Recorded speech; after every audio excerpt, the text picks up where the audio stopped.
My father locked me outside at minus 10 degrees Celsius on Christmas Eve, then went back inside to open my presents without me. I was barefoot in the snow, watching him laugh through the glass. He thought the cold would teach me respect. He never expected who came for me next. The door didn't slam. That would have meant emotion. IT locked. Clean. Precise. Final. For a second, I just stood there staring at the wood grain of the door like it might suddenly apologize and open itself. Gregory was good at that, making you doubt reality. Making you think maybe you misunderstood. Dad, I said softly, and my breath came out white immediately. The snow swallowed my feet, soaking into skin, then biting hard enough to make my knees buckle. Inside, music played jazz. Holiday soft. Comfortable. I knocked once. Then again, harder. Through the kitchen window, I saw him already back at the table. Carving turkey. Laughing. My stepmother, Patricia, leaned toward him and whispered something. They smiled like co-conspirators. He hadn't even waited for me to turn around. That's when I knew this wasn't a warning. This was punishment. Cold like that doesn't feel dramatic at first. It feels sharp. Clean. Almost manageable. Then it turns cruel. I was wearing thin pajamas and a hoodie. No coat. No socks. No shoes. Snow melted against my skin, refroze instantly, and stole sensation by centimeters. I pressed my hand against the glass. Inside, my stepsister Reese was tearing wrapping paper off a silver box, the one that had been under the tree with my name written neatly on the tag hours earlier. Someone had scratched my name out. She pulled out the laptop.my laptop, the last real thing I owned after my tech startup collapsed. The code inside it was everything I had left. Months of work, ideas I hadn't finished defending yet. She laughed when it powered on. Patricia glanced toward the window once, frowned like she'd smelled something unpleasant, then turned back to her wine. N01 came. AT 10 minutes. My hands shook uncontrollably. AT 20, pain flooded my feet, then disappeared entirely. That disappearance terrified me. AT 30, everything slowed. My thoughts drifted. My breathing softened without my permission.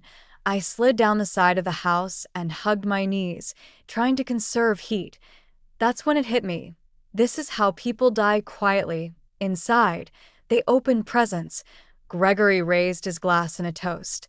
Outside, my body began to shut itself down to survive. AT 57 minutes. Headlights swept across the driveway, low. Controlled. Expensive.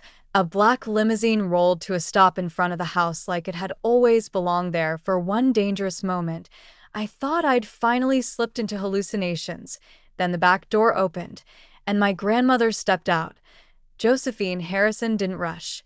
She didn't gasp. She took one precise look at me, shivering, blue-lipped, barely upright, then lifted her gaze to the house. Her face didn't change. Demolish, she said. The word wasn't loud. IT didn't echo. But it ended things. The limousine. Doors flew open. Two men in black suits moved fast and silent, like professionals recovering a valuable mistake. They didn't ask permission. They lifted me cleanly from the snow like I wasn't a person but an asset that mattered. My body barely reacted. The cold had already muted sensation. The door closed behind us with a heavy thud. Warmth slammed into me. I didn't cry. I shook. Josephine grabbed a thick wool coat from the seat beside her and threw it over me. Put your arms through, she said calmly. Hypothermia makes people boring. I obeyed. Through the tinted window, I watched my father laugh and raise his wine glass. He had no idea his house was already dead. I just told him the turkey was dry. I whispered. Josephine didn't look at me.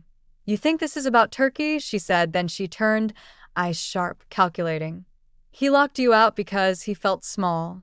Weak men measure power by how much suffering they can cause. That sentence broke something open inside me that I had spent months blaming myself. My failed company, my dependence, my silence. Josephine pressed a button. Cut power. The mansion went dark. Inside, Panic replaced music. Josephine leaned back. We're not leaving yet. A live security feed appeared on the console screen. Patricia pacing. Reese sitting comfortably on the sofa, typing on my laptop. They think you don't exist anymore, Josephine said. That's why they're not worried. She picked up her phone. Phase 2. The door's unlocked. We're going inside. Josephine didn't knock. She walked in like the house remembered who owned it. Cold wind stormed in behind us, killing the fire, silencing the comfort. The emergency lights turned everything yellow and ugly. Gregory turned. Mother? His voice cracked. Josephine scanned the room like a health inspector. Music. Off. Reese scrambled. Josephine stepped aside, revealing me. All color drained from Patricia's face. Gregory sighed heavily. Always the victim, Arya. You locked the deadbolt, I said. Josephine gestured. A man in an expensive suit placed a briefcase on the table and opened it. You don't own this house, Josephine said calmly. Gregory laughed nervously. I have the deed. A forgery. The real transfer was signed 26 years ago. She slid a document forward. To the first female heir. She looked at me.